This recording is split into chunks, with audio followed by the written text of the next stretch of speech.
বন্ধুরা কেমন আছো? আশা করি ভালো আছো। সাথী কুকিং চ্যানেলে সবাইকে স্বাগত। আবার আজকে একটা ভিডিও নিয়ে চলে এলাম। দেখো, এটা কিন্তু খুব সুন্দর একটা খাস্তা রেসিপি। বর্ষার দিনে খেতে কিন্তু খুব সুস্বাদু লাগে, আর বাচ্চাদের টিফিনে এটা করে দিলে বাচ্চারা খুব খেতে মন চাইবে, ওরা খাবে খুব সুন্দরভাবে।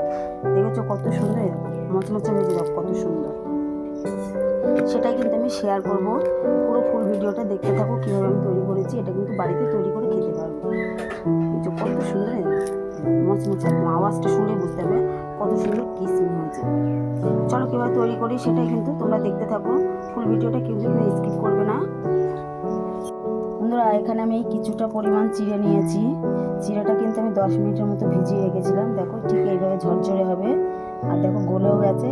এবারে এটা আমি ঢেলে নেবো থালাটায়। চিড়েটা কিন্তু ভালো করে ধুয়ে তারপর কিন্তু ভিজিয়ে রাখতে হবে সুন্দর করে। এবার এর মধ্যে আমি দিয়ে দেবো, দেখো এখানে পেঁয়াজ কুচানো আর লঙ্কা কুচানোটা দিয়ে দেবো। এর মধ্যে আমরা একটু ঝালটা বেশি খাই, তার জন্য কিন্তু ঝালটা বেশি দিচ্ছি। তোমরা চাইলে কম দিতে পারো। আর এখানে দেবো একটু গোলমরিচের গুঁড়ো, এগুলো গোলমরিচের গুঁড়ো, আর একটুখানি লবণ, আর দেবো অল্প করে হলুদ, আর এখানে দেবো আমি কিছুটা শুকনো লঙ্কার গুঁড়ো।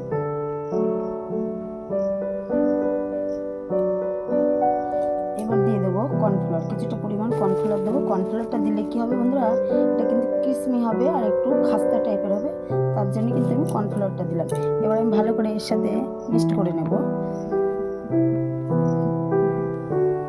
বন্ধুরা, আমার কিন্তু মাখা হয়ে গেছে। দেখো ঠিক এইভাবে কিন্তু আটা আটা মতন হবে।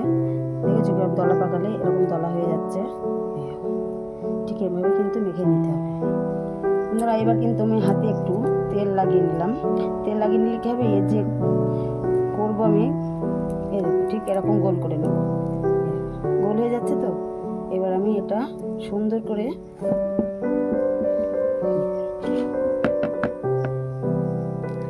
ঠিক এইভাবে আমি শেপটা দিয়ে নেব।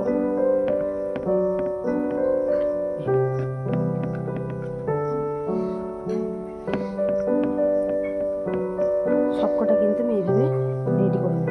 বুঝেছি বন্ধুরা, ঠিক এইভাবে।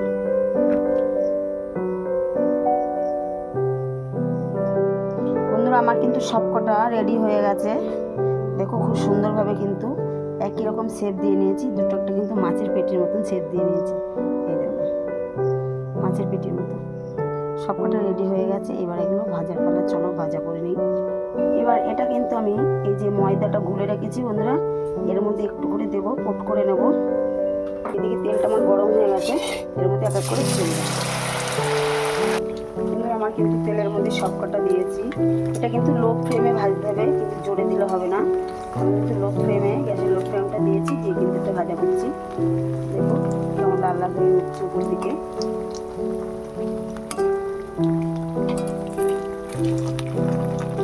এটা কিন্তু বন্ধুরা তোমরা বাড়িতে তৈরি করে খেতে পারো।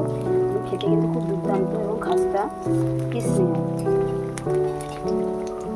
উল্টে এবার সবকটা আস্তে আস্তে এভাবে উল্টে দিই। সবকটা ব্রাউন কালার হয়ে গেছে এক পিঠ। সবকটা নেড়ে কিন্তু আস্তে আস্তে উল্টিয়ে দিই।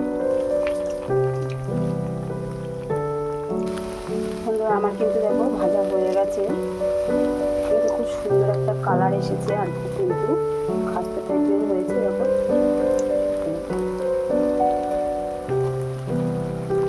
আমি কিন্তু এটা প্রায় 10 থেকে 15 মিনিট লাগিয়ে কিন্তু আমার লো ফ্লেমে ভাজবে। বারবার একটা কথাই বলবো বন্ধুরা, এটা কিন্তু লো ফ্লেমটা দেবে, কিন্তু জোরে দিলে কিন্তু ভিতরটা ভালো ভাজা হবে না। এমনি কিন্তু ভাজতে হবে। এটা দেখতে যেমন সুন্দর হয়েছে, খেতে কিন্তু খুব সুন্দর হবে।